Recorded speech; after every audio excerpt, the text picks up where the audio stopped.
Então, coisas que as pessoas não sabem. No mês passado, como uma ação da Semana da Consciência Negra, o meu nome estava no portão 26 do aeroporto de Brasília. Olha só! O aeroporto de Brasília tinha um portão... Tinha tipo, Pixinguinha e Lisiane Lemos. Caramba, hein? É. Nossa, deixa eu encostar nela.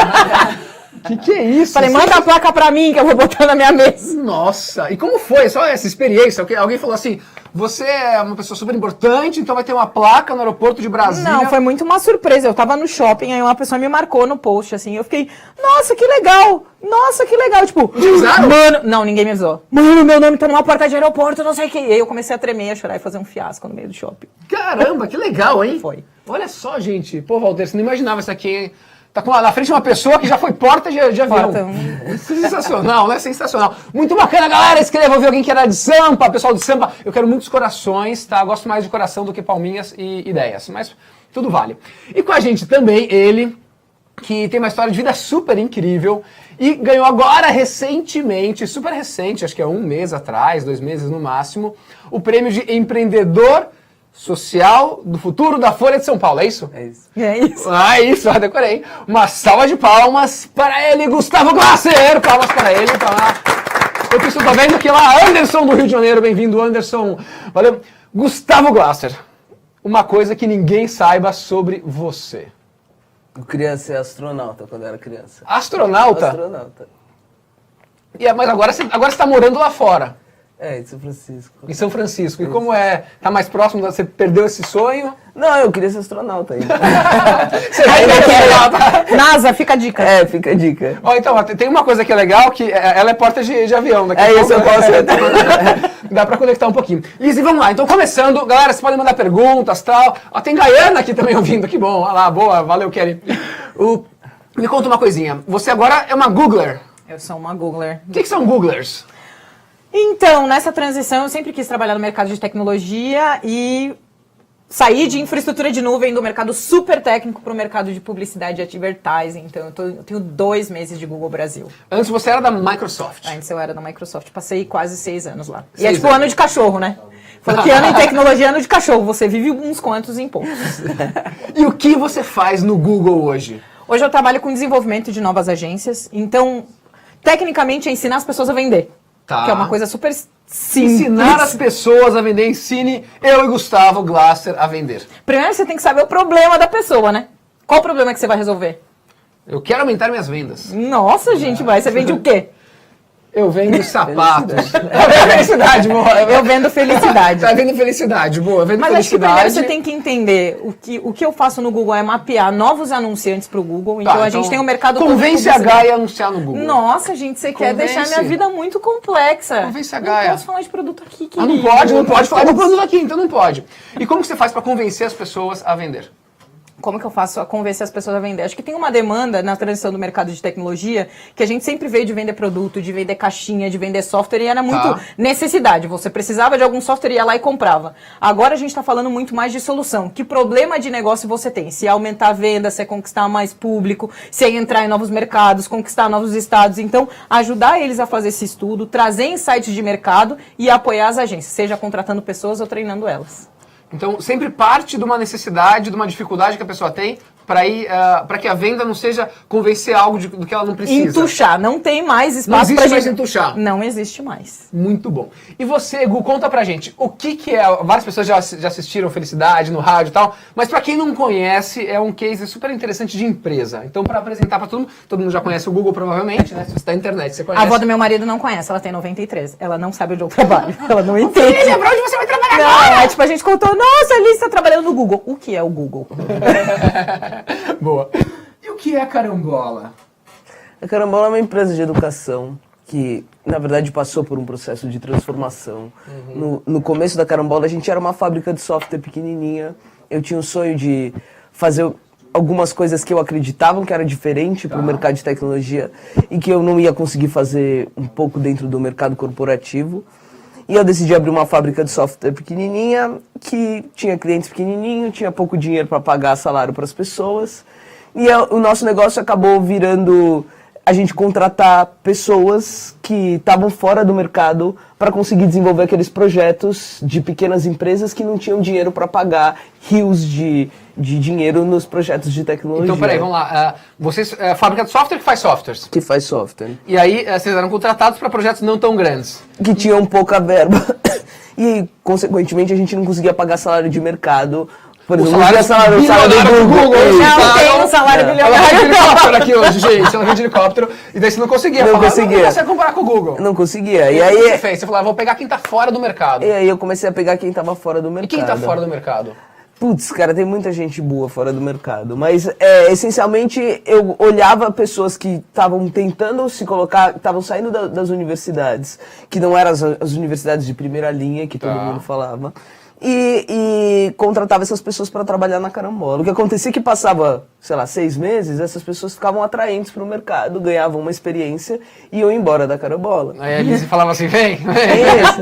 E aí, já treinou lá no carambola, vem trabalhar comigo no Microsoft, vem. Isso, era mais ou menos isso. E aí, quando eu comecei a ir no mercado para contar da minha empresa, o pessoal falava, isso aqui não vai dar certo nunca, porque você depende de gente, você forma as pessoas, elas vão embora. Aí eu pensei, putz, isso pode ser um negócio, então talvez o meu negócio seja ser uma empresa de educação, de formar pessoas para o mercado de tecnologia. Então a gente criou uma empresa que tem o foco em formar profissionais para serem incluídos no mercado de muito tecnologia. Muito legal isso aqui, né? Então, ó, se roubarem muito funcionário da sua empresa, vire uma empresa de educação. Isso. É bem isso. Se você treina boas pessoas para o mercado. Que aí você virou um formador de profissionais para o mercado. Isso. E aí, o nosso foco é tirar também um peso que existe no mercado, porque hoje as empresas contratam as pessoas pelas suas habilidades técnicas, e o que a gente não percebe é que as habilidades técnicas elas são adquiridas através de um processo de compra. A gente compra as habilidades técnicas. Eu compro um certificado de uma universidade, eu compro... Então, a base da pirâmide, pessoas de menor renda, tem não menos dificuldade técnica, mas ela tem menos dificuldade de acesso a comprar essas habilidades técnicas. Falando comprar, não é comprar o certificado, é comprar o aprendizado. Comprar o aprendizado. Elas compram essas habilidades. Porque eu vou lá, me matriculo, faço um curso, adquiro aquela habilidade. O problema é que... isso aqui não é porque o cara nasceu numa comunidade, o outro nasceu num bairro rico, que o gene dele é diferente. Não é. Não é isso, é porque ele o tem problema dinheiro é a dificuldade de acesso. E aí as pessoas de baixa renda têm mais dificuldade de entrar no mercado, porque as empresas não estão se apropriando de fazer um processo seletivo eficiente. Elas estão se apropriando de fazer o processo seletivo que faz, desde que o mundo é mundo, é o contrato das melhores universidades. Quem que entra nas melhores universidades? Quem tem mais dinheiro. Quem tem mais dinheiro. E nesse método tradicional, nenhum de nós faria parte disso, porque a gente vem de lugares não tradicionais. A gente vem do lado de lá da ponte. E aí o que acontece é que não significa que a gente não tem habilidade para executar. A gente só não tem a dificuldade para esse acesso. E aí existem várias iniciativas que a dificuldade está boa. Então faz um curso de graça, tem um monte de curso de graça, mas tá bom. Eu moro lá no Grajaú, eu pego 3 ônibus, eu vou trabalhar no Google num curso de graça na Faria Lima, que custa R$50 para eu almoçar. Não resolve, porque se eu gastar R$50 por dia, se eu fizer o curso 5 vezes por semana, custa R$1.000 por mês. Então, que é um salário que a maioria dessas pessoas que participam do programa da Carambola tem de renda familiar. Quanto? De até 2 salários mínimos. Então, de renda familiar. De renda familiar. Então, se você for imaginar que é de graça, mas custa R$1.000, é impossível de fazer. Você passou por isso quando você fez aquele curso, né? Eu passei por isso. Que não tinha dinheiro para pagar a luz daí? Não tinha dinheiro para pagar a luz. Então, quando eu comecei na minha carreira de tecnologia, eu vinha de uma família, vinha de um contexto de baixa renda, eu vinha de um contexto que eu não tinha acesso a comprar as coisas e não adiantava fazer um curso de graça. Eu fiz um curso de graça na Microsoft, mas o que mudou a minha vida, transformou a minha vida, eu sou eternamente grato a esse processo. Só que o que aconteceu é que para fazer o curso eu tinha que parar de trabalhar. E aí eu tive que ficar sem luz em casa para fazer o curso. Então, se a gente não quebrar essa roda, se a gente não gerar um modelo... Então, o que é a Carambola? É uma empresa de educação que gera renda para as pessoas que fazem parte do programa. Então, enquanto elas executam o programa, a gente consegue que empresas... paguem salários para que elas aprendam e sejam qualificadas. E aí a gente tira um pouco da culpa, por exemplo. Eu quero contratar muito uma pessoa negra, mas eu não acho ninguém que é bem formado. Mas espera aí, empresa, você está bem formada para trabalhar com uma pessoa que vem lá do Grajaú? Porque você também não sabe trabalhar com os indicadores que vão trazer diferença para o seu negócio. Então você quer que essa pessoa performe, que vem de um contexto diferente, eu quero a diversidade que seja igual a mim. eu quero a diversidade, mas eu quero que a pessoa pense igual a mim. Então é impossível, isso não é diversidade. A diversidade vem do conflito de pensamento. Então você também precisa distribuir essa responsabilidade as empresas têm que ser responsabilizadas nesse processo de educação. E aí tirar um pouco do peso e da carga das pessoas que já são em situação vulnerável de ter que resolver o problema dela e do mercado. Entendeu? Então, o que a Carambola tentou é ficar nesse intermédio de fazer um processo de educação que, ao mesmo tempo que formem pessoas, que é a parte mais simples, porque a gente contrata o comportamento e coloca as habilidades técnicas, e as empresas hoje contratam as habilidades técnicas e demitem o comportamento. Você vê muito isso? As empresas contratam a habilidade técnica e demitem o comportamento? Isso foi um ponto que, quando eu vim para São Paulo, eu sou gaúcha. Isso é um ponto bem importante. Eu sentia muito o que o Gustavo falou, de quando você ia analisar os seus colegas, todos eles vinham das mesmas universidades, dos mesmos lugares e todo mundo pensava igual. Ninguém tinha vindo da Universidade Federal de Pelotas, ninguém tinha essa formação minha, e acho que a gente tem esse ponto de questionar por que todo mundo é igual aqui. E você só consegue questionar o sistema quando tem alguém diferente dentro dele. E eu vejo as empresas muito nisso. A gente quer fazer diversidade, mas a gente vai buscar sempre nos mesmos.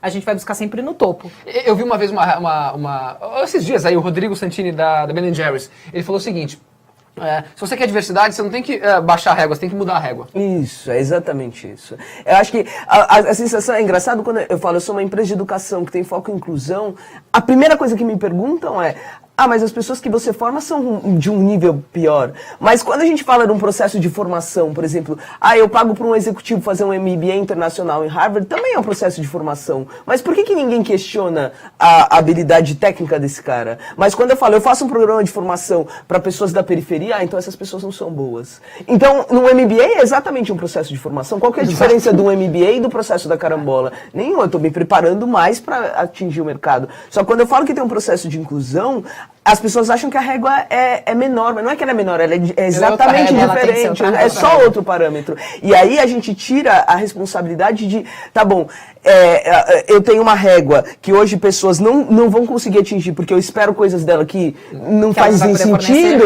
mas eu não mudo a minha percepção de que eu também preciso inovar, eu também preciso me renovar. E aí acho que... Eu tenho que mudar a minha régua em relação a isso daqui também? Senão não adianta. E aí a gente fala de transformação digital, vamos transformar o mercado, as empresas de tecnologia estão mudando tudo, mas a gente está fazendo a mesma coisa, seguindo o mesmo modelo para enquadrar um modelo antigo que não funciona mais. E eu acho que a gente tinha que aproveitar esse momento para usar e transformar essa régua. Vamos mudar o mercado? Vamos migrar todo mundo para a nuvem? Vamos mudar a forma que a gente vende? Vamos parar de vender caixinha? Mas vamos contratar as pessoas de maneira correta. E acho que está muito claro que quem transforma isso é quem cresce. Isso. Que quando você traz a pessoa diferente, que veio de uma formação diferente, ela pensa num ecossistema diferente. A gente está falando muito de profissionais negros e mulheres no ambiente. Cara, eu penso em outro sentido de ancestralidade, de coletividade, de inovação. E não só também uma preocupação do mercado, a gente sempre traz para a base, né? Traz estagiário, traz trainee, mas não pensa no plano de evolução, de crescimento dessas pessoas. Você colocou lá dentro, daí você não se preocupa? Não, se vira. Então eu tô te dando todas as ferramentas, você entrou na minha empresa, você é igual a todo mundo aqui, tá tudo tranquilo e você vai evoluir igual. E não vai. Perfeito. Então eu tenho que pensar num plano de carreira. A gente está falando muito disso. Os meus pais são funcionários públicos. Quem vai me ensinar os códigos corporativos? Quem vai me ensinar como me comportar numa reunião de negócios, trocar um cartão de visita, alavancar o meu networking, que são as bases que constroem a forma com que eu vendo hoje? Eu não tenho ninguém para me ensinar. E como você fez para evoluir nesses quesitos? Então, acho que o programa de mentoria, de ter pessoas que te auxiliem, então figuras como você, grandes empresários que mentoram profissionais de periferia e trocam isso, porque você vai aprender muito com essas pessoas. Total, super. Então, que estão abertos a essa troca e pensar diferente, e acho que alguns grandes profissionais do mercado que bancaram projetos. Então a gente tem muitos projetos focados em profissionais negros. Acho que o exemplo do próprio Google, que desceu a régua do inglês, que num país que 3% da população é fluente, você vai ter que tirar isso e dar 2 anos para os estagiários fazerem isso, é um grande exemplo. Mas na fase o Google tirou a exigência de inglês? Tirou, é um projeto que chama Next Step, que é focado em 23 estagiários negros, não necessariamente de periferia, mas que tirou essa barra e sustenta o inglês dessas pessoas. Perfeito. Mas acho que quando a gente chega numa fase que é a minha, que é já de cargo de liderança, você precisa de uma consultoria de carreira, você precisa de um sponsor, você precisa de um mentor, porque vai ser muito mais difícil. E uma coisa louca é que, assim, se a gente olha hoje, tem pouquíssimas referências de altos cargos negros no Brasil. Você consegue lembrar de alguém? Da Rachel. Só. Tá, depois da Rachel? Não. Esse é o grande problema. É isso, acho que a minha missão de vida é que você não lembre só da Rachel. Total. Mas, claro que pra mim, enquanto pessoa, a primeira vez que eu vi ela, eu fui tipo, oh, meu Deus, quero ser amiga dela, que hoje eu sou. Acho que Mas eu quero construir mais. Eu quero que o topo não seja tão solitário. Não faz sentido. Não isso. faz sentido. Ter 54, 56% de negros no Brasil, autodeclarados negros, e quase ninguém tá lá em cima, né? Mas acho que fugir disso também, porque a gente tem uma tendência a falar de diversidade e botar nas caixinhas, né? Então eu boto alguém LGBT, eu boto um negro, eu boto uma mulher e tá todo mundo feliz. Faz uma vitrine. E não as intersecções dessa coisa. Se é uma pessoa LGBT que veio da periferia, se é uma mulher negra, jovem... Tirar disso, diversidade é tudo que eu carrego, Etária tudo que eu também, aprendi. tudo, me conta um pouquinho sobre uma coisa muito legal que o Gustavo ele criou um método da carambola que é baseado na dinâmica espiral que chama, né? Conta um pouquinho, um negócio mega interessante isso daí. O que a gente percebeu é que a diversidade ela está no contexto de aprendizado, está na nossa consciência. Tá. Então, existe um método que chama dinâmica da espiral, que o que fala basicamente é que a nossa percepção de mundo, a nossa visão de mundo cresce conforme uma espiral. Que Você não falou disso aqui, não? Que é bem interessante esse negócio. Ó, galera, presta atenção, é muito interessante. Dinâmica da espiral para você entender o mundo e você aprender melhor, né? E você vai se encaixar em algum lugar lá. E aí o que acontece é o seguinte, que a nossa visão de mundo cresce conforme uma espiral. Então, se a gente olhar uma espiral de cima, era um monte de círculo concêntrico, um dentro do outro. Uma espiral assim, você olha então, você olha uma espiral. E aí é como se, para cada volta dessa espiral, você tivesse que resolver alguns assuntos. E quando você resolve, você percebe naturalmente que o mundo é mais complexo do que você imaginava. Então, e sempre tem uma complexidade maior. Então, sempre que eu resolvo aqueles assuntos daquela camada, eu olho e falo assim... mas não era tão... tem coisas mais complexas. Tá. E a gente pode, na nossa vida... E a nossa condição de vida ajuda a gente a subir ou a descer. Vou dar um exemplo. E aí, o que isso tem a ver com o aprendizado? Porque a diversidade tem a ver com pensamento, tem a ver com fenótipo, tem a ver com origem, tem a ver...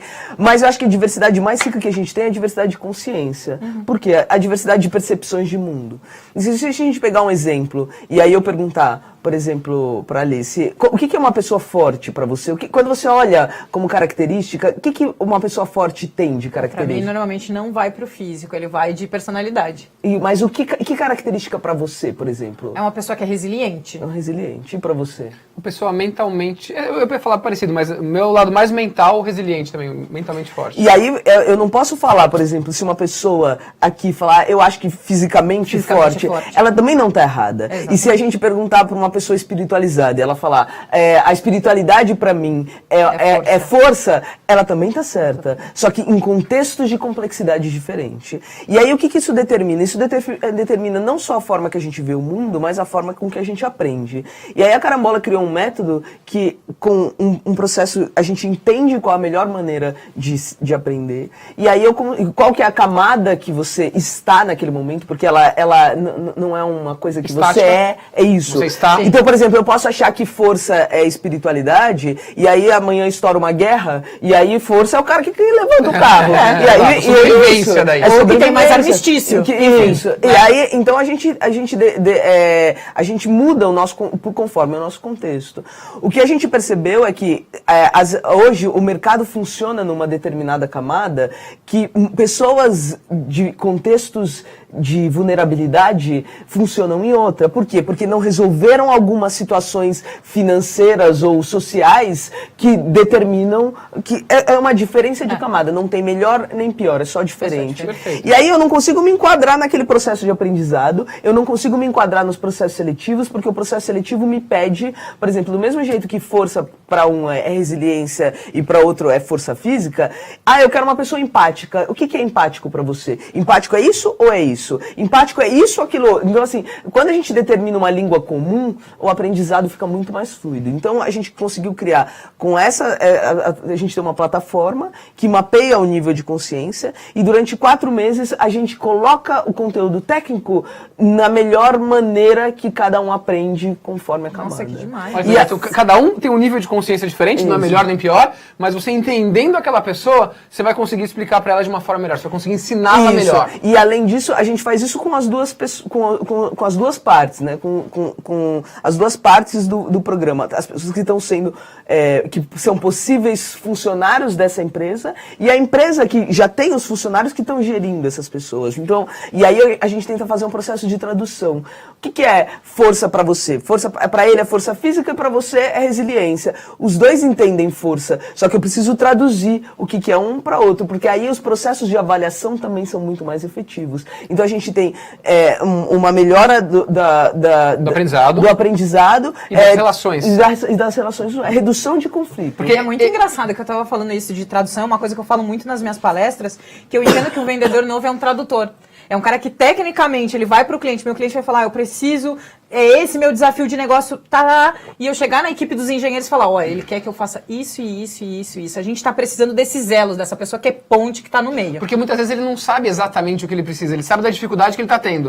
Ele acha que é o problema. O problema, só que ele não sabe qual é a solução, ele acha que a solução é essa. Exatamente. E é a outra. E o que você faz é exatamente isso daqui também. Então, você, a pessoa ela vai conseguir aprender mais, e se eu conheço como eu sou, e eu conheço como a Liz a minha interação com ela vai ser muito mais efetiva. Lógico. Porque ela vai falar uma coisa, eu vou entender o que ela está querendo dizer. Exatamente. Então você ensina as pessoas a aprenderem e a se relacionarem com as outras pessoas. Também no aspecto social, né? Porque a gente usa não só as habilidades técnicas, os hard skills, mas os soft skills como uma caixa de ferramenta. O que você tem dentro dessa ferramenta? Então eu tenho um alicate, você tem uma chave de fenda. Aí é a diversidade. Porque aí a gente não arruma só a porta com a chave de fenda ou só com o alicate, a gente arruma com a chave de fenda, a gente com o se torna alicate, mais com o forte martelo. junto. E aí todo mundo dentro de um contexto consegue englobar um processo muito maior. Entendi. Agora, e na prática, no dia a dia, a teoria é maravilhosa. E como que você faz para aplicar isso daqui? Porque chegou uma pessoa lá, começou a trabalhar na carambola. Como que é o dia a dia dessa pessoa para você fazer isso acontecer? A gente não é uma empresa de educação tradicional, formal, a gente não tem aula. Uhum. A gente usa um projeto real de uma empresa. E as pessoas estão trabalhando, aprendendo. Quero que você fazia antes. Isso, quero que eu fazia antes. Mas não no contexto, o objetivo final não é a entrega do projeto, mas é usar o projeto para uma ferramenta de aprendizado. Por quê? Porque a apropriação é muito diferente quando você está executando uma coisa que é real e uma coisa que está funcionando e uma coisa que vai ser aplicada no mercado. A vantagem disso é que esses profissionais, durante esses 4 meses, passam por uma experiência real. Você queria... Então, ele tem um trabalho, mas e como que ele vai...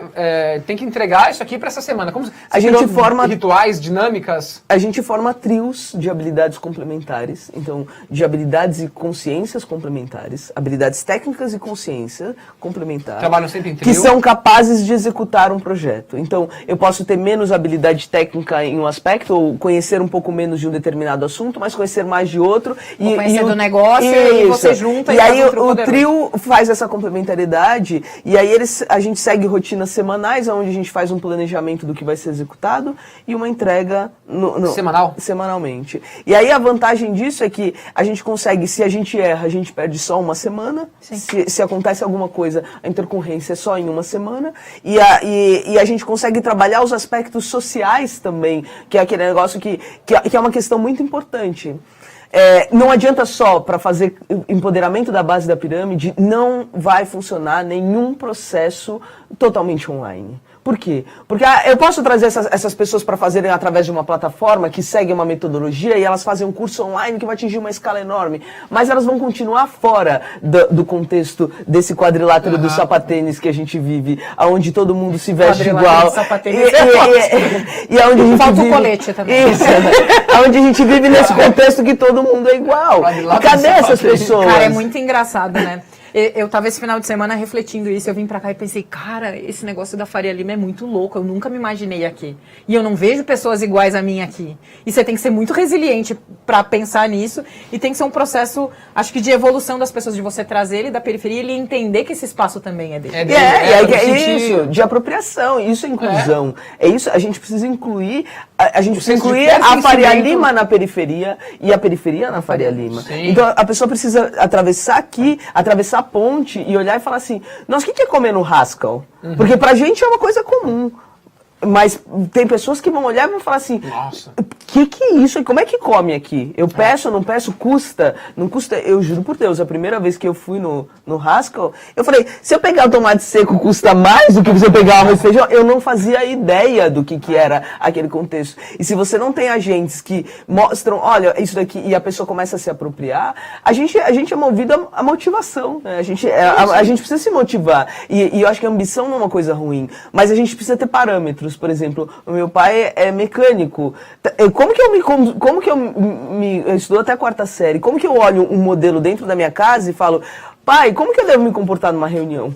Ele não faz ideia, porque o contexto social dele é totalmente diferente. Exato, Então, dentro da Carambola, a gente usa esse projeto para também... as pessoas assim, como eu me preparo para uma reunião? Porque a gente chega lá, eu fui para uma reunião, a pessoa não falou nada, mas não falou nada porque ela não sabe o que ela falar. E é exatamente essa evolução que a gente fala nesses cargos, né? Esses novos códigos, como se comporta numa reunião, como você se prepara para uma reunião. E isso é a técnica de vendas também que a gente fala, como você se prepara para ir no evento. Você tem que se preparar, desde o cartão, que roupa que você vai usar, com quem que você vai conversar, mapear os potenciais clientes, e a gente vai ter que ensinar essas pessoas. E às vezes, mesmo agências mais maduras não sabem como fazer isso, porque a gente vem de uma metodologia de tecnologia de performance. É resultado, eu estou sentada no meu computador e fica que nem o meme do gato, né?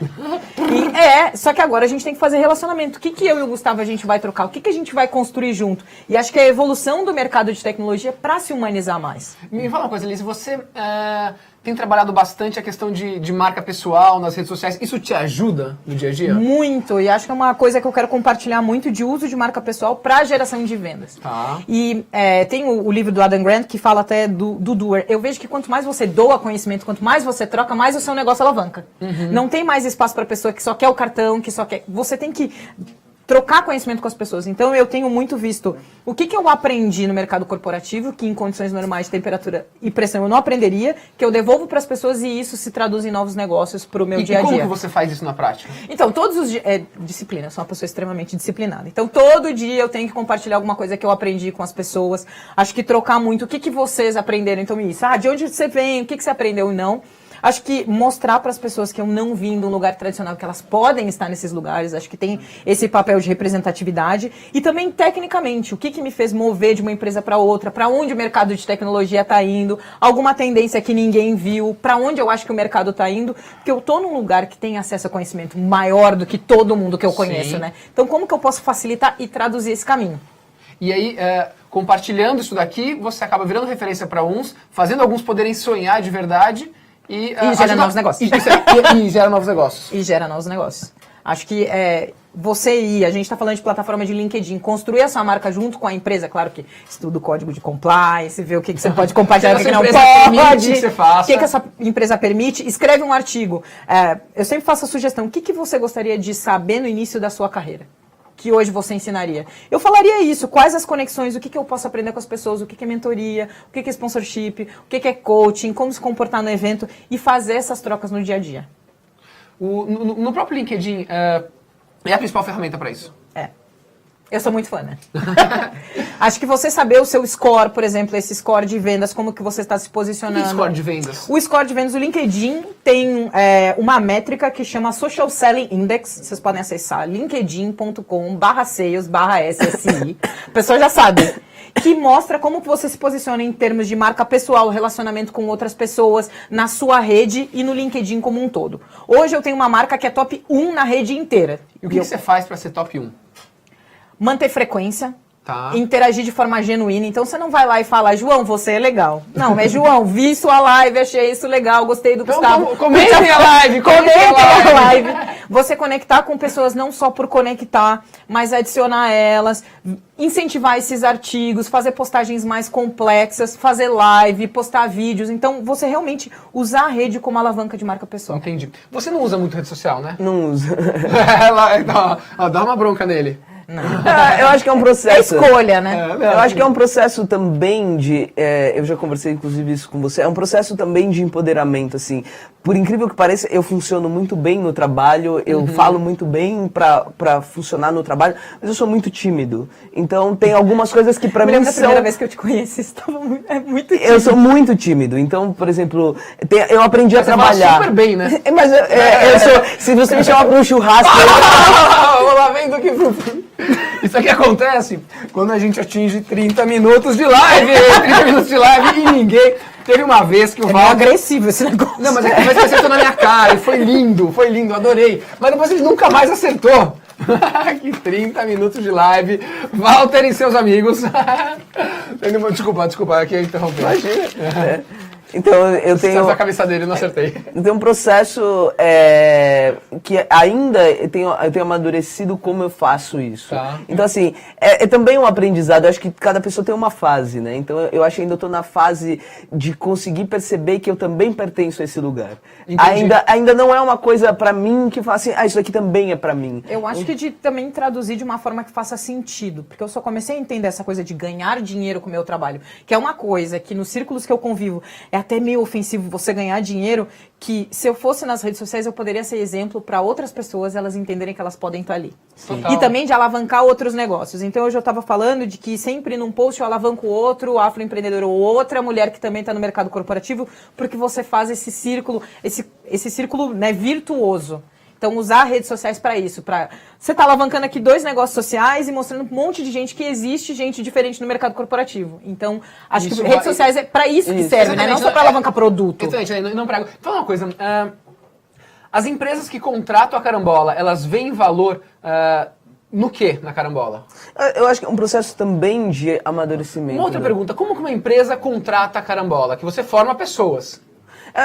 A gente tem vivido um processo de... A Carambola é uma startup, né? Então a gente está passando agora esse ano foi o primeiro ciclo nesse modelo de educação e formação. Então a gente buscou algumas empresas no mercado que apoiaram a gente nessa primeira rodada de formação e vamos testar quais são os problemas que a gente pode encontrar, vamos fazer um piloto, vamos entender como isso funciona. Mas a gente tem evoluído esse processo cada vez mais. A ideia é que a Carambola sirva, como eu disse, como unidades físicas, então que a gente crie unidades em locais onde a gente possa trazer essa conexão de pessoas com lugares, porque as pessoas precisam existir em lugares, em centros que tenham uma capacidade de até 100 pessoas e que consiga fazer o processo de formação para essas empresas. E aí essas empresas que tenham interesse em contratar a Carambola ou contratar pessoas para o mercado de TI, procurem a Carambola para entender como funciona esse processo. E a empresa ela acaba contratando um serviço da Carambola também? Ela contrata o processo de formação. Então, por isso que eu falei. É um processo de educação. O que a empresa vê de valor na Carambola? Eu acho que na visão estratégica, todo mundo já entendeu, e se a gente for falar pragmático no mercado de TI, a minha opinião é que assim, todo mundo já percebeu que tem um abismo ali na frente na formação de pessoas, porque todo mundo tem um projeto de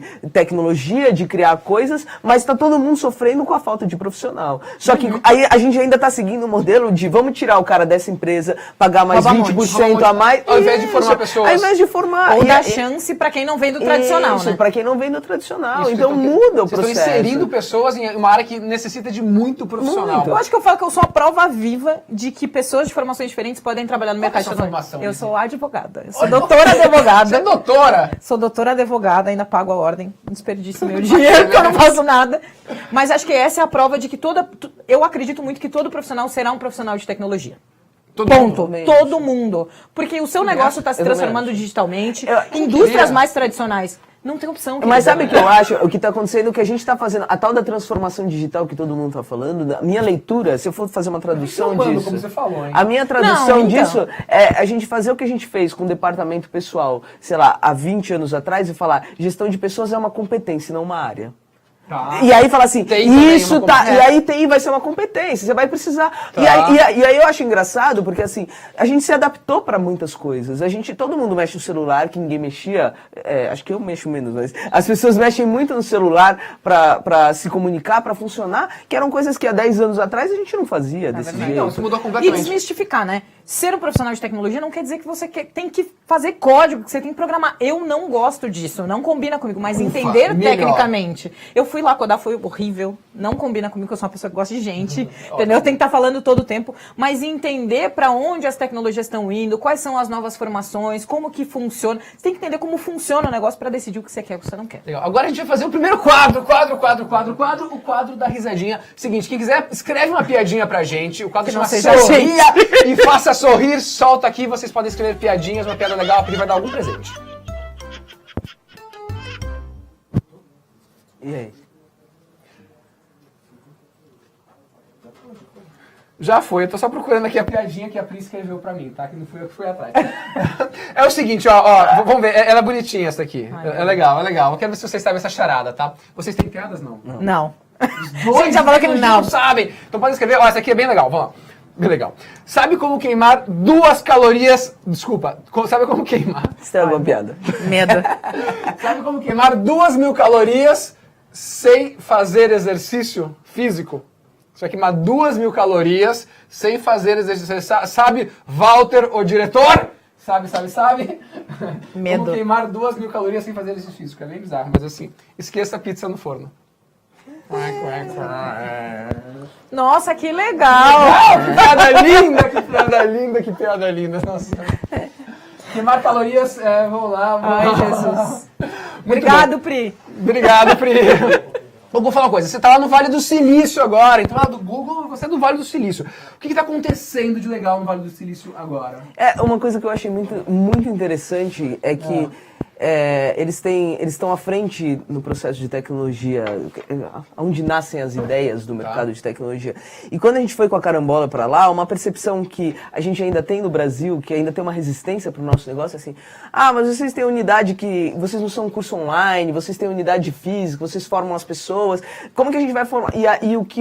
Uma coisa que mais a gente percebeu foi que lá a percepção de unidades diferentes, assim, vamos trazer uma unidade física da Carambola, um processo de formação onde a pessoa tem que participar de um curso, que ela precisa vir a um espaço, é super bem recebida. E eles estão numa mudança, e numa mudança que eu achei muito interessante, que é assim, eles estão tentando transformar os negócios de uma mentalidade da escassez, que é essa mentalidade que a gente está falando, que falta e que tem que ser os melhores e que a gente precisa ter um modelo de performance, que o topo precisa funcionar, para um modelo de abundância, que é, existe oportunidade para todas as pessoas, mas como que a gente enquadra isso? Então, o que eu tenho percebido é, por exemplo, a receptividade de uma empresa que a gente não tem rede, porque o mercado é feito de rede, a gente ainda não tem rede em São Francisco, mas a abertura de mercado é super grande. Super grande, com investidores, com empresas que querem contratar o serviço, até mais do que aqui no Brasil. Você foi lá em São Francisco, no Vale do Silício, para abrir uma unidade da Carambola de pessoas que têm, também eles socialmente, mas é diferente, né? Não é diferente mais ou menos. Eu acho que eles têm um problema social enorme, eles têm uma quantidade de vagas, se a gente fala no Brasil 400 mil vagas de tecnologia em aberto, eles têm 1 milhão de vagas de tecnologia em aberto. Com muitas pessoas em situação de risco, e São Francisco é uma cidade muito cara, então tem muita gente fora na margem do mercado, e que a gente precisa, assim, como que as empresas de tecnologia estão lá? Aqui os profissionais custam muito caro. Não, uma das perguntas que eles falam, mas se vocês são uma empresa de tech, vocês vieram para o lugar errado, porque aqui os profissionais de tecnologia custam muito caro. Então, mas a gente forma os profissionais. Putz, então e aí tem um trabalho também que é de educação, que a gente forma, mas você vai precisar ouvir. Você também vai precisar se reformar. Porque senão, nesse modelo... É essa. Isso. Porque senão não tem como. Porque assim, não dá pra gente imaginar que esse modelo vai funcionar por muito mais tempo. Deixa eu fazer uma pergunta pra vocês dois. O pessoal tá falando agora que inteligência artificial, você vai conseguir programar, quase que um robô vai programar. Vão acabar essas vagas daí? Não. Elas vão... o que ele falou de... Todo mundo vai ter que saber tecnologia. Programar é um aspecto. É uma mas parte. Outras necessidades vão ter. Quantos anos a gente está falando? Quando eu era criança, eu tenho 36 anos. Quando eu era criança, falava que as indústrias iam acabar porque os robôs... Até hoje as indústrias existem. Mas não vai fazer trabalhar na indústria. Eu fui fazer Senai. Não vai fazer Senai porque a indústria não vai existir mais, porque os robôs... Até hoje existe Senai, até hoje existe indústria. Entendi. Então, é a mesma forma que a propaganda está se reinventando. A gente vê que era feita no jornal, que era feita no físico, a gente trazendo tudo pro digital, em multicanais, você tá usando o GPS, tem propaganda, você tá vendo um vídeo, tem propaganda, você vai fazer busca, e de outro jeito a gente vive... Mas acontece. Mas acontece. Eu acho que o mercado vai se transformar e novos empregos vão surgir. Esse é o grande desafio, preparar pessoas para esses novos empregos. Porque a forma com que a gente vê trabalho hoje, operacional, esse modelo do Fordismo, ele não vai existir mais. Fala uma coisa, você falou de Black Friday. Como foi a Black Friday para você no Google? A minha primeira Black Friday foi muito de aprender. Então, como eu tô nesse mecanismo novo e tô em parte de treinamento, eu chegava do lado das pessoas e dizia, me ensina alguma coisa que eu não sei. Porque Black Friday é aquela loucura de anúncios o dia inteiro. Loucura de anúncio, mas você vê realmente essa transformação para insight de negócio. Para ver qual era... produtos, qual era a margem de preço, qual era o melhor canal para anunciar, qual era o melhor horário. Não, durante o dia... Começa, né? Na semana antes, então termina até hoje, começou de quinta para sexta, a gente virou sexta para sábado e hoje tem Cyber Monday. Então foi toda a experiência, você vem construindo o ano inteiro. Porque as pessoas anunciam muito no Google, então vocês vão direcionando para onde está... para você ir investindo mais verbas em quais canais, quais os termos mais procurados, então ir acompanhando. Tem alguma essas dica tendências. de um termo bem procurado? Não posso. É verdade, não pode falar isso aqui. Lizzy, fala uma coisa, você lida com grandes clientes, com grandes agências, com várias agências... Pequenas e médias. Pequenas e médias, desculpa, médias agências, mas que acabam impactando a vida de muita gente. Qual a maior dificuldade que as agências de publicidade têm hoje nesse mundo digital? Eu acho que eu poderia falar de qual a maior dificuldade que eu vejo no mercado de tecnologia como um todo. Porque eu vi muito na transição de um mercado de indústria para o mercado de publicidade que a dificuldade é a mesma. Conseguir falar a linguagem do cliente. Você conseguir fazer as perguntas que façam sentido para o negócio dele. Então, dizer o que a Gaia quer a médio e longo prazo, o que a Carambola faz. Antes de dizer, Gustavo, anuncia. Mas qual é o seu negócio? Você quer fazer educação? Qual é o seu público? Como você quer atingir? Qual é o seu plano de 5 anos? Conseguir fazer essas perguntas e depois de fazer o anúncio entender, tá, e qual o próximo passo que a gente vai dar junto? Eu vejo que as vendas em tecnologia estão indo para uma construção conjunta. Nós vamos ser parceiro. Eu não vendo só as coisas para você, eu não só entrego. Então tá muito na dificuldade de transição, de pessoas que estão há 20, 30 anos falando do mesmo jeito no entuchar, compra, não, tá com desconto, vamos fazer. Tá, mas por que você quer isso? Você quer comprar um carro pra quê? É pra minha família, pro meu filho. Seu filho é importante por quê? E aí você faz uma venda muito maior. Legal. Gustavo Glasser, empreendedor social desse ano. Conta a sua trajetória, de onde você veio. De que caravana você veio? De que caravana? A caravana do Grajaú. Grajaúex. Antes, só um trechinho que acho que é legal você falar, o que você me falou uma vez que eu achei legal. O sócio do Gustavo, o Renato, veio de outra classe social. E tem nome de rua, assim, né? Foi legal que ele falou que a primeira vez que ele foi no Paulistano, falou que era tudo 4K lá. A imagem do Clube Paulistano é HD. Assim, você olha e fala, nossa, esse lugar... Eu fui num lugar que é mais 4K do que a... O que é? A Fazenda Boa Vista. A Fazenda Boa Vista é 4K. O Clube Paulistano é HD. É quem não conhece, o Clube Paulistano é um clube de, enfim, bem nobre aqui de São Paulo. High Society. E a Fazenda Boa Vista mais ainda, né? Conta pra gente a sua trajetória até chegar ao empreendedor social desse ano e um pouquinho do que você quiser dividir aqui com a gente. Legal. Eu tenho uma trajetória diferente, acho que, do mercado, né? Eu brinco que eu vim de uma família de inovadores, então os meus pais inovaram quando, há quase 20 anos atrás, eu achava que eu era uma mulher lésbica e também por falta de educação, não entendia quem eu era ou que encaixa eu ia... Eu sabia que eu era diferente, mas não sabia o que era. Então, o que eu achei na hora, eu sou uma mulher lésbica. Porque você nasceu mulher? Eu nasci uma mulher, e eu nasci um homem, mas eu tinha um fenótipo de uma mulher. Uhum. Então, eu falei pros meus pais, e aí os meus pais inovaram, né? Os pais tinham mania de mandar os filhos pra fora de casa. E os meus pais foram embora de casa. Os meus pais inovaram e eles foram embora de casa. Foram embora, tchau. Valeu, falou. É isso. E eu vivi numa situação que era assim, não se ouvia falar de LGBTs como vê hoje. Eu não tinha conhecido nenhum LGBT. Até os meus 19 anos eu não tinha visto ninguém... Até os 19 anos? Eu nunca tinha visto ninguém LGBT assumido, não era uma coisa que as pessoas falavam. E aí... Essa coisa que você é daqui de São Paulo e eu fico, não, mas lá no interior é diferente. Isso, e aí esse processo não existia.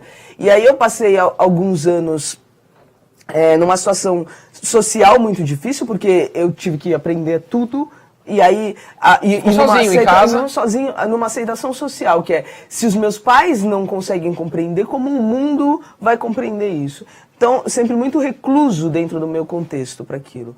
E aí eu tentei me enquadrar no mercado, os desajustados acabam indo empreender, porque não consegue se enquadrar naquilo e vir empreendedor, porque não consegue se... Empreendedor de necessidade. Isso. E aí, acho que foi um processo, eu não consegui me enquadrar dentro do modelo, eu falei, putz, mas...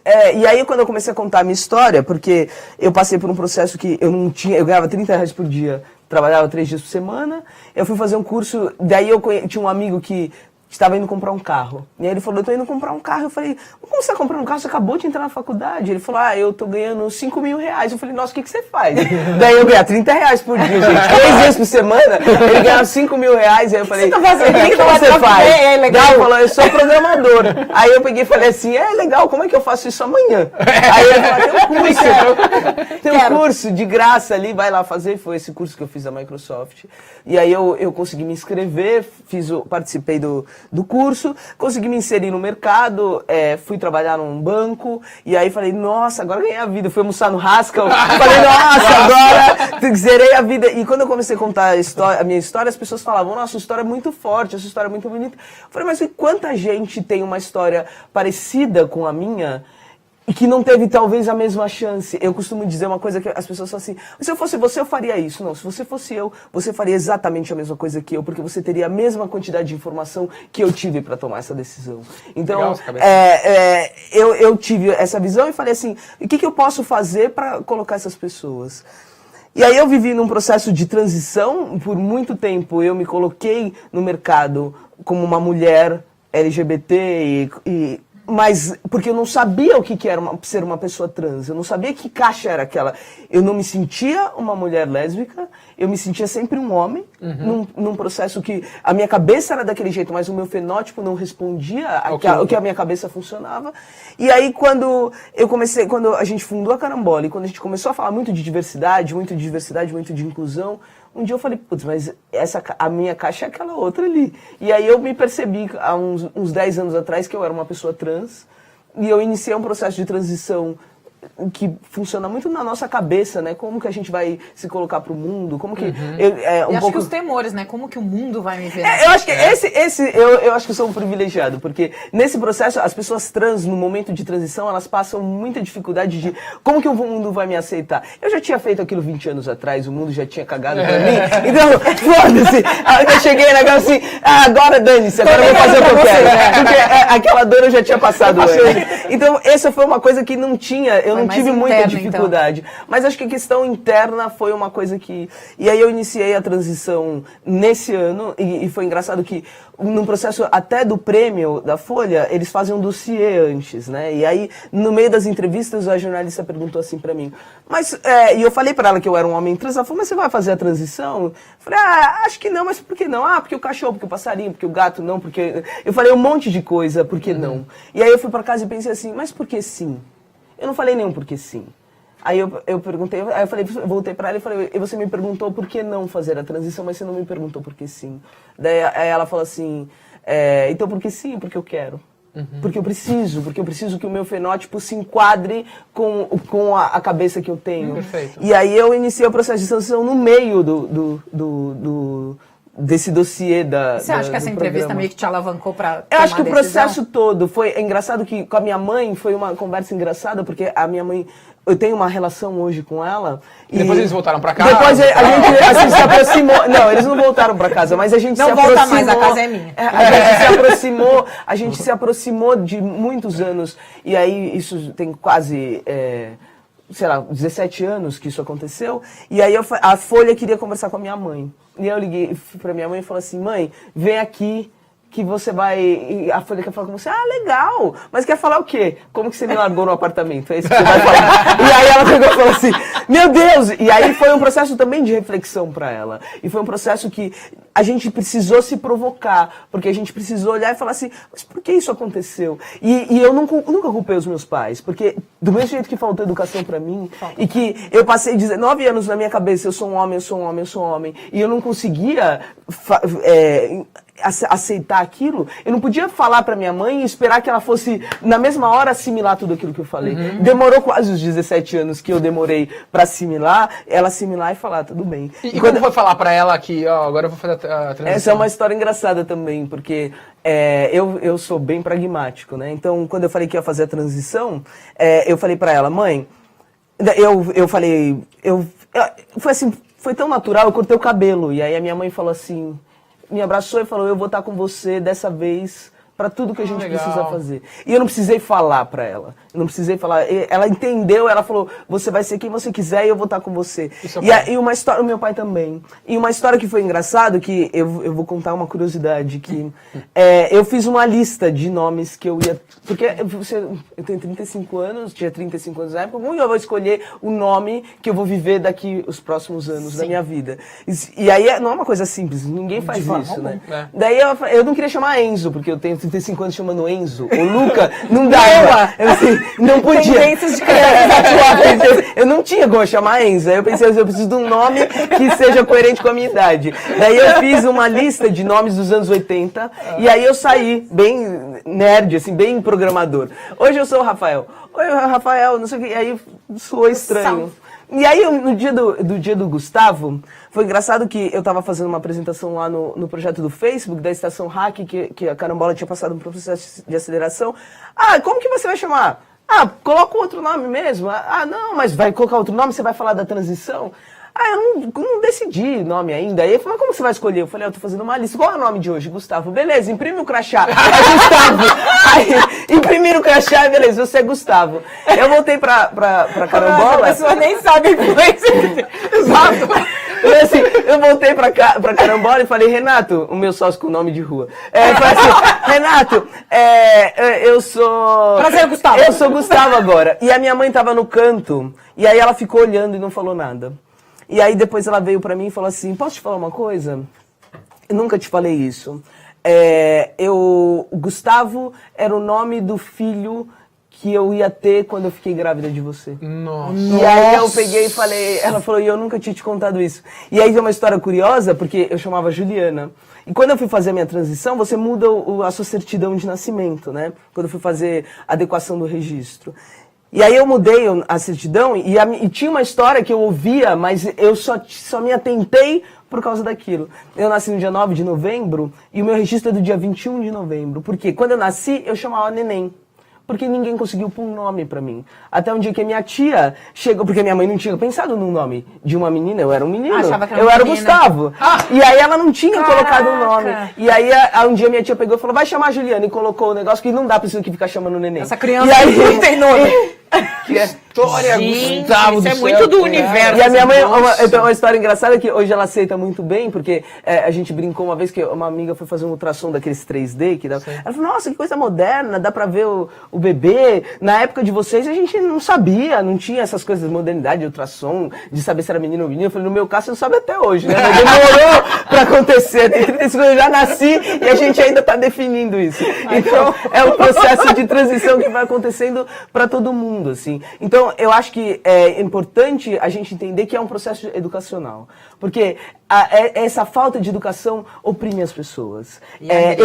Eu falei no dia do prêmio, eu fiz 36 anos agora no dia 9 e eu sou um sobrevivente, porque a expectativa de vida da população trans no Brasil é de 35 anos. Exatamente. O Brasil é o país que mais mata pessoas trans. Então acho que é minha responsabilidade também representar essas pessoas e falar, olha gente, isso aqui é pra vocês, é pra vir aqui, é pra gente dominar o mundo, é pra gente morar em São Francisco e a Carambola vai ser a maior empresa de educação do mundo, eu não tenho dúvida. Muito Mas bom. a gente precisa conseguir educar as pessoas, que esse processo oprime as pessoas. Muito bom, pô, parabéns, parabéns. Nossa. Elise, caraca. Caramba, E gente. você, sua trajetória? Nossa, eu sou... Acho que falar sobre mim é muito isso. Eu sou gaúcha. E acho que dessas microagressões, a cidade que eu venho, a maior punição que um escravo poderia ter nesse país era ser mandado para Pelotas. Isso diz muito... Se a expectativa de vida no Sudeste era de 35, ela era de 30. Quê? Porque quando você tem uma mão de obra baseada no charque, na carne de sal, então quando você corta a mão e bota o sal, o pessoal morre mais rápido. No frio. Então é um estado que se orgulha dessa ancestralidade, dessa imigração, mas que não reconhece a sua origem negra. Então meio que tela azul para as pessoas quando eu digo que eu sou gaúcha. Porque as pessoas não sabem que 20% da população do Rio Grande do Sul é negra. Eu sou advogada e acho que a minha trajetória vai muito disso. A gente só sonha com o que a gente vê. Minha mãe é professora, minha avó é professora, minha tia é professora, minha prima é professora. O que eu queria fazer? Dar aula. E a minha mãe é professora universitária ainda no Rio Grande do Sul. Eu fui fazer direito por necessidade, não por paixão. Eu queria ser psicóloga, mas não tinha dinheiro para pagar. Então eu passei na universidade pública e fui lá fazer direito. Eu falei pro meu pai, vou lá ver qual é que é. Acabei me apaixonando por educação em direitos humanos porque eu tinha o sonho de acabar com o racismo no ambiente escolar. Eu tinha sofrido tanto quanto criança, de invisibilidade, de microagressões, de você pensar que você é o último dos seres, que eu queria que nenhuma outra pessoa vivesse aquilo. Fiquei apaixonada por educação em direitos humanos, desenvolvi minha carreira acadêmica. No meio da faculdade, fui trabalhar no terceiro setor e descobri outra coisa muito importante, que eu gosto de dinheiro. Porque dinheiro compra sapatos. Eu adoro sapatos, e compra viagens, e compra muitas experiências legais. Mas não é o tipo de coisa que você olha a criança, Gustavo, que lindo, vai ser vendedor. Aqui, vai bater cota, que criança linda. Não, ninguém pensa, né, que seja vendedor. Mudei toda a minha carreira, mas tinha um sonho pessoal de morar no continente africano. Porque pessoas negras, todo mundo conta a sua história, né? Eu falei, eu vou lá descobrir qual é esse negócio, porque a gente só conta que foi escravizado, veio no navio 13 de maio, libertou todo mundo e tá ótimo. Morei em Moçambique, fui ser diretora de uma ONG lá, tive uns problemas pessoais, voltei pro Brasil, com uma máxima, acho que eu sou a rainha do planejamento, eu acredito muito que quando você comunica para o universo as coisas acontecem. Então eu queria morar em São Paulo, trabalhar numa multinacional e trabalhar na área comercial. 3 semanas depois eu voltar pro Brasil, eu estava mudando para São Paulo para trabalhar na Microsoft no Brasil em vendas. Uau! Microsoft, os dois tiveram uma a gente se conectou através da Microsoft. Vim ser Inside Sales para trabalhar com o governo. Então, meu expertise veio dessas duas grandes áreas que eu entendo bem, que é do direito e é da área de vendas. Fiz toda a minha carreira na área comercial. E, em paralelo, eu cheguei lá e perguntei, que mulher negra vocês lembram aqui dentro antes de mim? E as pessoas não conseguiam lembrar de outras mulheres negras naquele ambiente. Então, eu vi que eu poderia ser exemplo para outras pessoas no ambiente corporativo. E atrair elas e que elas notassem que esse ambiente também pode ser delas, que elas podem construir. Porque se eu não imaginava trabalhar numa empresa tão grande, imagina quem tem outra história que não é a minha, com a mesma estrutura social. Então, eu fui desenvolvendo essas duas carreiras em paralelo.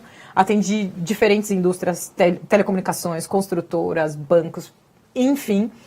E fui muito nessa trajetória de diversidade no ambiente corporativo. Criei o primeiro coletivo de profissionais negros focado no ambiente corporativo do Brasil, que é hoje a rede de profissionais negros que tem mais ou menos uns 9 mil membros. Estava nessa trajetória e pensei, cara, quando você olha profissionais negros, você pensa em homens negros, que em cargos de liderança eles são 4,6% do todo. Mas quando você fala de mulheres negras, é menos de 0,5%. 0,5% dos líderes são mulheres das 500 negras maiores do Brasil. E qual é o percentual de mulheres negras na população, você sabe? Mais 50%. Desses 50% vai ser 50%. Então vai ser pelo menos 20 e poucos, 25%. 25% de toda a população. De 25% só, quando você falou meio? Meio. Meio? Tanto que você só consegue lembrar da Rachel Mai. Exatamente. Então, disso, e essa experiência também começou porque, assim como você nunca tinha visto uma pessoa LGBT, eu nunca tinha visto um executivo negro até os meus 23 anos. E eu conheci o primeiro executivo negro na minha vida, na minha entrevista na Microsoft. Nossa. Eu disse, isso não pode acontecer mais. E a forma da gente mudar é atrair mais pessoas, é alavancar, é dar visibilidade e mostrar que elas são boas no que elas fazem. Então a gente tem muito essa tendência de diversidade, de chamar o Gustavo, não, vem aqui falar de empreendedorismo social. Mas por que não falar de ensino, de tecnologia, do que você está criando? E foi muito que a Rachel falou no programa, né? Trazer a gente para falar disso. Então hoje o meu papel é essas duas carreiras, e aí nesse ano, né, eu fiz a transição para o Google para trabalhar com novos negócios. É um cargo mais sênior de desenvolvimento de mercado. Sigo com essa carreira de diversidade e comecei o meu segundo MBA, que tem sido uma grata surpresa para gestão de novos negócios. Um MBA executivo. E hoje a ideia era muito, nesse papo, obviamente, passar pela diversidade, que é super importante, mas mostrar o quanto de conhecimento vocês têm em outras coisas. Né, para não falar só de diversidade. Que a gente conheceu falando de tecnologia. Exatamente. Tecnologia e várias coisas. E depois a gente inclui a diversidade para mostrar o quanto isso pode ser. Eu queria que agora, a gente tem poucos minutos, podem mandar perguntas, galera, mas eu queria o seguinte, eu queria dicas práticas de vocês, para as pessoas que estão ouvindo. Desde dicas, alguém que está numa minoria de oportunidade, mas às vezes maioria até de população, ou alguém que não faz parte de uma minoria, mas quer entrar em tecnologia, dicas para dar ferramentas para as pessoas aprenderem. Começa com você, Gu. Uma coisa que, uma vez me fizeram uma pergunta, qual é a dica que você daria, que você gostaria de ter recebido no começo da minha carreira? Eu acho que a importância da rede de contato é uma coisa que eu menosprezei durante muitos anos na minha carreira. Então, a questão das habilidades técnicas, eu acho que isso a gente consegue achar, mas a importância da rede, eu não tinha ideia. Então, assim, quanto a sua rede de negócios te ajuda, e não é uma coisa que acontece na hora. Às vezes, por exemplo, eu conheço ali, acho que tem uns 5 anos. E aí a gente se encontra, e cada vez mais, encontra faz 2 anos que a gente não se encontra. Mas tem uma rede, e eu sei o que ela faz, ela sabe o que eu faço, e essas redes, de um certo modo, elas vão se conectando. Eu acho que esse é um aspecto que eu menosprezei durante muito tempo. Muito tempo. E também é construir uma rede de valor, não por interesse, né? Eu acho que não só de valor, mas eu acho que outra dica é... Eu acho que a gente tem que... Acabou o nosso tempo? Não. Eu acho que a gente tem que respeitar os nossos valores. Eu acho que, porque quando a gente respeita quem a gente não é só fazer uma rede com uma pessoa que pensa completamente, que tem os seus inegociáveis. Eu acho que assim, tem algumas coisas que são os seus inegociáveis. Eu acho que você tem que respeitar os seus inegociáveis. Então assim, faça rede que respeite os seus inegociáveis. Porque naturalmente você vai fazer uma rede que gera valor para você. Com certeza. Muito bom, muito boa. Levantou a régua, né? Não, a minha era muito parecida, mas eu vou pensar outra coisa. Eu falei que toda empresa será uma empresa de tecnologia. Então, a minha sugestão seria as pessoas entender e começar a pesquisar para onde a indústria que elas trabalham está indo e começar a se antecipar. O que me fez crescer nesse mercado é que eu nunca quis ser igual às pessoas que trabalham comigo. Eu sempre busquei o que eu era diferente e poderia agregar nesses times. Então, acho que autoconhecimento, você entender o que você é muito bom. Eu sou terrível programando, mas eu sou ótima comunicando. E como que eu posso usar isso para o que eu faço? Usar as suas forças naquilo. Usar as minhas forças. E acho que no mercado de tecnologia, falando de tendências de inteligência artificial, lei de proteção de dados, Martechs, EdTechs e HealthTechs. Se eu fosse falar essa sim, então, fala de novo aí pra galera saber. Vamos lá, fala pra gente. Como que é? Vamos lá. Lei de privacidade de dados. É uma coisa que quem tem interesse tem que ir atrás. Tem interesse. É um mercado totalmente aberto. Não tem uma coisa definida, porque a gente tem uma lei europeia e tem uma lei local. Então, entender disso. Tá. EdTechs, então, falar de educação e tecnologia. Carambola, segue. Mas é uma EdTech maravilhosa que tem a parte física também, né? Que tem a parte física. Não, mas... Fala de tecnologia e educação, não necessariamente física e digital, mas falar de tecnologia para educação. Martech, então falar de automação e marketing, então isso, novas formas de publicidade. Legal. Pensar em saúde, health techs. Tá. E qual foi o último que eu tinha falado agora? Gente... Fintech ou não? É que fintech já tá meio assim... Ixi, gente... Deu branco, deu tela azul. Mas eu vou falar depois, não tem problema. Mas essas seriam as minhas tendências para começar a construir e compartilhar conhecimento, porque tem um grill de você pensar no que você é bom, né? E que ninguém tem. Porque a gente tem uma tendência no mercado, todo mundo quer ser igual. Eu não quero ser igual a ninguém, porque eu nunca vou estudar numa faculdade de ponta, eu tenho uma história totalmente diferente. Então eu alavanquei as coisas que eu sou diferente que eu posso agregar no meu time. Legal. Lindo, lindo, lindo. E assim vamos acabando mais este Felicidade Limitada. Muito obrigado a vocês que ouviram. Foi muito bom. Obrigado a Vox, que faz toda essa produção aqui maravilhosa. Tem uma galera aqui com a gente. Palavras finais, Gu, para todo mundo que ouviu aqui. Obrigado que está ouvindo, vai ouvir depois também. Eu sou muito agradecido pelo seu trabalho. Eu acho que você faz um trabalho que... Junto a gente vai conseguir mudar esse mercado. Eu acho que todas essas pessoas que participam disso aqui têm uma força e eu sou muito agradecido por fazer parte disso. Obrigado por tudo. Liz, e você, palavras finais? Façam como o João. Fazer diversidade é trazer pessoas diversas para falar do que elas sabem fazer. Muito obrigado. Valeu, galera. Um abração. Vocês estão ouvindo no Spotify também. Compartilhem com bastante gente para aprenderem que isso aqui a gente faz por esse propósito enorme de fazer o mundo melhor e fazer o mundo melhor para todo mundo, não só para as pessoas que são exatamente iguais a gente. Valeu!